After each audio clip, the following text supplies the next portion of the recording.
Hello guys, आपका स्वागत है हमारे जेके स्टडी स्टफ में। आज की वीडियो में बात करने आ रहे हैं डीयू कॉलेज के ऐसे स्टूडेंट जो सोल रेगुलर या फिर एनसीएफ से बिलोंग करते हैं और साथ ही साथ वो अभी 6th सेमेस्टर में है और उनके पास जो कोर्स है वो है बीए पॉलिटिकल साइंस ऑनर्स और इसके अंदर एक बुक जिसको आप सब्जेक्ट भी कह सकते हो वो अपनी पब्लिक पॉलिसी इन इंडिया। तो इसके अंदर एक यूनिट है जो 4th यूनिट है, इससे रिलेटेड एक क्वेश्चन आपके एग्जाम में भी आता है।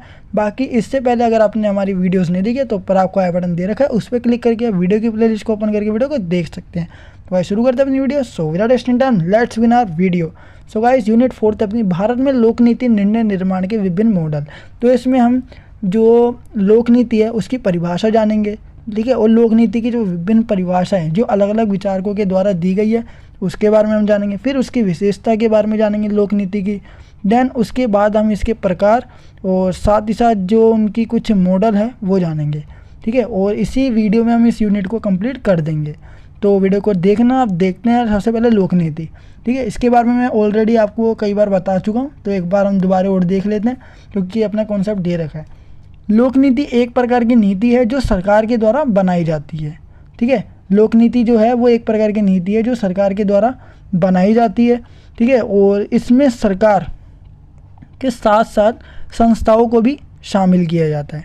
इसमें क्या कहा जाता है, जो संस्था होती है वो सरकार के साथ साथ कार्य करती है, ठीक है। सरकार तो कार्य करेगी, साथ साथ इसमें संस्था को भी शामिल कर लिया जाता है और जो कि सरकार के द्वारा स्थापित की गई वही संस्था इसके अंतर्गत आती है जो सरकार के द्वारा स्थापित की गई होती है। बाकी इसके बाद हम लोक नीति की विभिन्न परिभाषाएं जो हैं वो देखेंगे जो अलग अलग विद्वानों ने दी है। तो देखो, सबसे पहले आता है हेन्स यूला और केनिथ के अनुसार।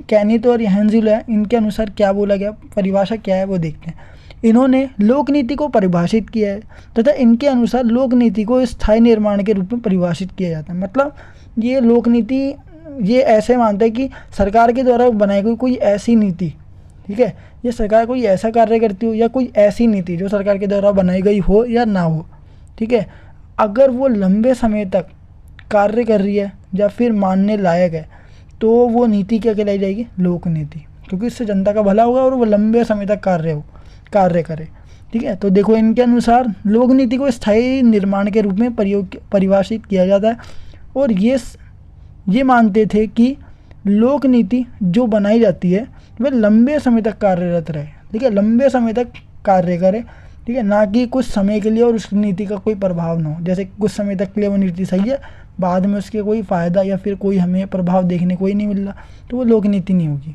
जो लंबे समय तक के लिए कार्यरत हो वही हमारी लोक नीति है। दूसरा आता है थॉमस आर डाई के अनुसार। इनको थॉमस के नाम से भी जानते हैं या फिर दूसरा थॉमस आर डाई के अनुसार सरकार कुछ करे चाहे ना करे, सरकार के द्वारा बनाई जाने वाली नीति लोक नीति कहलाती है, ठीक है। मतलब सरकार के अंडर में कोई सी भी नीति बनाई जाए वो लोक नीति है।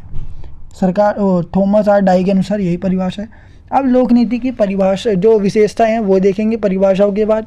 सबसे ईजी जो है विशेषताएँ हैं तो आपको ये बहुत जल्दी समझ आ जाएगा क्योंकि ये नॉर्मल सा कॉन्सेप्ट है। तो देखो, पहला, सरकार जो होती है नीतियों के माध्यम से अपनी इच्छा को पूरा करती है, ठीक है। सरकार क्या करती है, कोई भी नीति बनाती है तो इसमें उसकी खुद की इच्छा भी होती है, ठीक है। गवर्नमेंट जो भी सिस्टम मतलब कोई सी भी नीति बनाएगी तो उसमें ना उसका खुद की इच्छा भी होती है, डिज़ायर्स भी होती है। नीतियों के माध्यम से हमें, ठीक है, शासन व्यवस्था की पहचान भी होती है कि सरकार जो है वो अच्छे प्रकार की नीति बना रही है जनता के लिए, तो जनता क्या सोचेगी कि ये सरकार बढ़िया है। बाकी सरकार अगर जो बेकार से कानून बनाएगी या नीति बनाएगी तो जनता को लगेगा कि ये बेकार सरकार है। बाकी इसके अलावा और भी बातें तो वो देखते हैं। सरकार जो होती है दो प्रकार की होती है, एक उदारवादी सरकार और एक समाजवादी सरकार। तो इसके कॉन्सेप्ट में हम जानेंगे कि शासन व्यवस्था की पहचान कैसे की जाती है। देखो, यदि कोई सरकार उदारवादी नीतियों का निर्माण करेगी जिसमें सरकार की भूमिका कम और दूसरा प्राइवेट जो है वो चीज़ें ज़्यादा होगी, ठीक है, तो हम कहेंगे ये उदारवादी सरकार या फिर उदारवादी शासन व्यवस्था है, ठीक है। यदि ठीक इसी प्रकार जो सरकार समाजवादी नीतियों का निर्माण करेगी जिसमें सब कुछ ना सरकार के अंडर में आएगा, ऊपर वाले में क्या तो उदारवादी में सरकार बहुत कम आएगी, बीच में ज़्यादा से ज़्यादा प्राइवेट होगा, ठीक है। नीचे वाले में क्या है, सरकार जो होगी वो ऐसी नीति बनाएगी जो केवल सरकार के अंडर में ही हो, ठीक है, सारी चीज़ें सरकार देखेगी, तो उससे हम कहेंगे कि वो क्या है, समाजवादी सरकार है। दूसरा पॉइंट आता है लोक नीति एक गतिशील और सतत प्रक्रिया जो गतिशील है और सतत मतलब कंटिन्यूसली चलती रहती है, कभी रुकती नहीं है, जो लगातार चलती रहती है तथा आवश्यकता के अनुसार बदलती रहती है। इसमें बदलाव किया जा सकता है, एक तरीके से आप कह सकते हो संशोधन। ठीक है। थर्ड आता है लोक नीति सरकार के द्वारा बनाई जाती है तथा लोगों के हित के लिए बनाई जाती है, लोगों के भले के लिए, ताकि लोगों का क्या हो, कल्याण हो सके। ये तो बहुत नॉर्मल सी बात है। फोर्थ है लोक नीति अलग अलग प्रकार के संगठनों और गैर सरकारी संगठनों के द्वारा समर्थन प्राप्त करके बनाई जाती है। लोक नीति के लिए ऐसी संस्थाएं या संगठन होते हैं जो सरकार के अंडर में भी होते हैं, और कुछ ऐसे होते हैं जो गैर सरकारी होते हैं, जिस पे सरकार का कोई कंट्रोल नहीं होता, बल्कि प्राइवेट जो होता है उन संस्थाओं का या इंस्टीट्यूट जो होते हैं उनका हाथ होता है। फिफ्थ आता है लोक नीति इस प्रकार से बनाई जाती है कि बाद में उसका रिजल्ट भी अच्छी तरह से हमें प्राप्त हो सके। ठीक है, उसका रिजल्ट अगर हमें अच्छे से दिख रहा है तो वो लोक नीति है, जो उस लोक नीति वही होती है। फिर आता है लोक नीति के प्रकार। पहला है वितरण नीति या वितरक नीतियाँ। तो देखो, वितरक नीतियाँ या वितरण नीतियाँ कह सकते हो। वितरक नीतियाँ संपूर्ण समाज के लिए ना होकर केवल कुछ समाज के विशिष्ट वर्गों के लिए होते हैं, कुछ स्पेशल जो होते हैं वर्ग उनके लिए होती है। ये माल के अनुदान के क्षेत्र में, लोक कल्याण और स्वास्थ्य सेवाओं आदि के क्षेत्र में हो सकती है। ठीक है, माल के अनुदान के लिए, सब्सिडी के लिए हो सकती है, या फिर दूसरा क्या स्वास्थ्य सेवाओं के लिए क्षेत्र में हो सकती है, जैसे कि प्रौढ़ शिक्षा कार्यक्रम, खाद्य सहायता हो सकती है, या फिर बालवाड़ी पोषाहार, या फिर इंदिरा महिला योजना, टीका शिविर आदि इनमें हो सकती है। सेकंड आता है तात्विक अथवा सारगत नीतियाँ। इसके जो नाम है थोड़े बहुत वो टफ है, लेकिन आपको बस याद करना है, बाकी अंदर के पॉइंट तो बहुत ज़्यादा ईजी है। तात्विक नीतियों का विकास समाज की आवश्यकता के अनुसार होता है।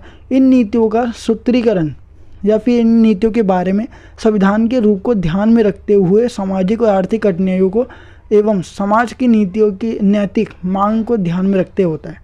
ठीक है, इन नीतियों का जो सूत्रीकरण है संविधान में ना बहुत ध्यान से किया जाता है, सारी चीज़ें देखकर।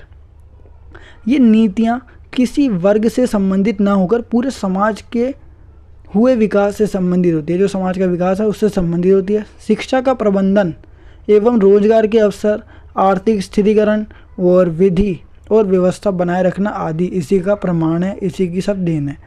थर्ड आता है नियंत्रक नीतियाँ।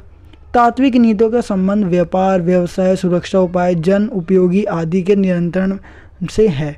इस प्रकार का नियंत्रण सरकार की ओर से काम करने वाली स्वतंत्र संस्थाएं करती है। ठीक है, सरकार की ओर से कौन करता है? काम करने वाली स्वतंत्र जो आज़ाद संस्थाएं, जो सरकार मतलब सभी प्रकार के कार्य कर सकती है वो।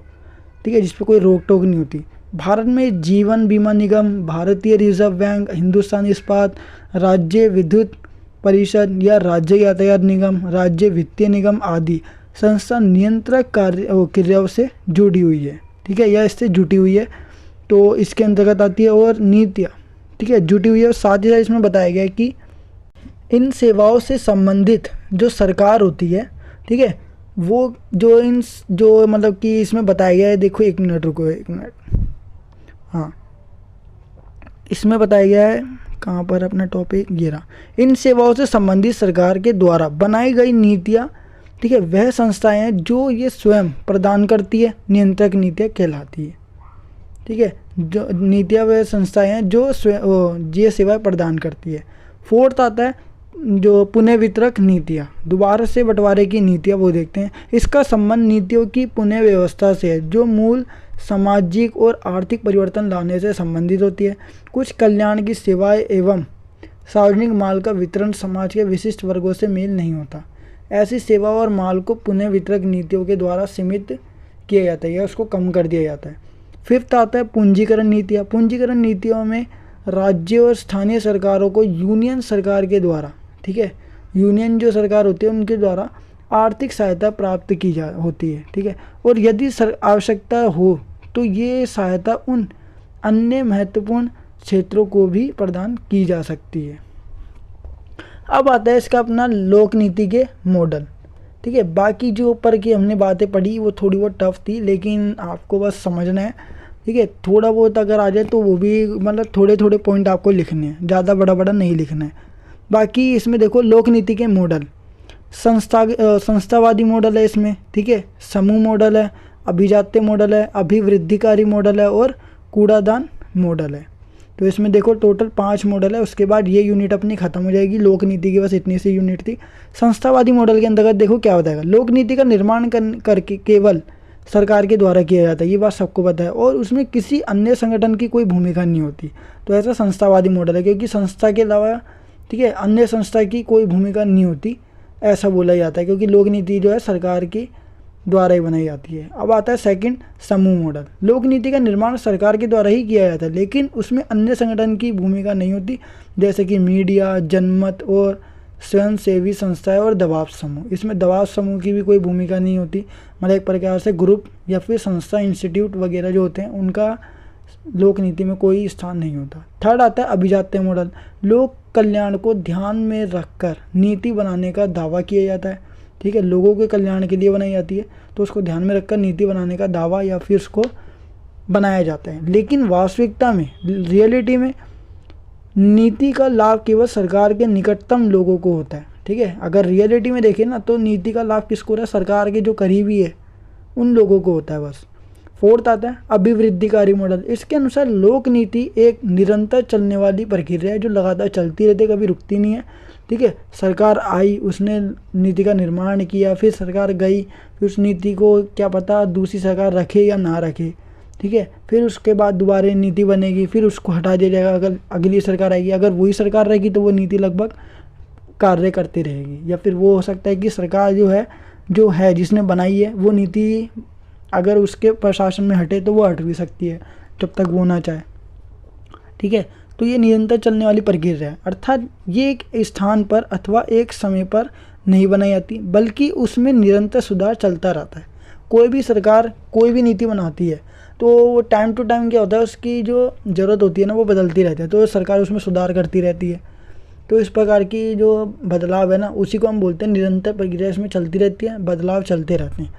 फिफ्थ आता है कूड़ादान मॉडल। लोक नीति का निर्माण किसी एक व्यक्ति के द्वारा एक समय में नहीं किया जाता, बल्कि समय के साथ उसमें अनेक लोगों का योगदान होता है। बहुत सारे लोग आ जाते हैं बीच में, स्टार्टिंग में कोई एक व्यक्ति नहीं होता, बल्कि टाइम टू टाइम उसमें क्या होता है, लोग जुड़ते चले जाते हैं और नीति का निर्माण करते रहते हैं, क्योंकि लोगों के सुझाव के द्वारा ही क्या होती है, नीति में परिवर्तन किया जाता है। बिना लोगों के सुझाव के नीति का जो सुधार है वो होना इम्पॉसिबल सा लगता है।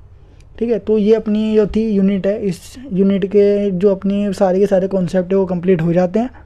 आई होप गाइस आपको वीडियो जरूर पसंद होगी। अगर आपको वीडियो पसंद है तो वीडियो को लाइक, शेयर, कमेंट करना बिल्कुल ना भूलिए, और साथ ही साथ अगर आप हमारे चैनल पर नए हो तो चैनल को सब्सक्राइब एंड बेल नोटिफिकेशन पर क्लिक करके आप हमारी आने वाली हर वीडियो की नोटिफिकेशन प्राप्त कर सकते हैं। सो गाइस मिलते हैं अपने नेक्स्ट वीडियो के साथ। So thanks for watching this video.